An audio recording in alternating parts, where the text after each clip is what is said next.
ఉండని బిడ్డ ఉండని, నేను రాలేకపోతే ఉండని బిడ్డ. అయితే మా బాబుని గోళీలకి ఇట్లా తెమ్మని ఏమైనా పండ్లు పల్లరాలు వస్తే నువ్వే కొనుక్కో, నాకు తినేది ఏడానే ఆరొక్కటి తీసుకొస్తాండు కాదే.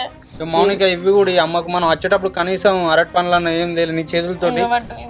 నాకెందుకు బిడ్డ ఉండని, మీ దగ్గర దేనికన్నా అయితే తృప్తికి ఇస్తాండి, తీసుకో అమ్మ. మంచిగా తిను, గోళీలు వేసుకో. మళ్ళా చెప్తాను అనుకోకు మనవాడు. ఏడోకు బిడ్డ, మళ్ళీ ఎప్పుడు వస్తావో? 2 రోజులు ఉండిపోకపోయినావు. లేదే అబ్బా, మొన్న అమ్మకు జ్వరం వస్తే 4 రోజులు లీవ్ తీసుకున్నా. మళ్ళీ ఇప్పుడు నిన్న ఫంక్షన్ అని చెప్పి 2 రోజులు లీవ్ తీసుకున్నా. మళ్ళీ తిడతారు ఆఫీస్లో.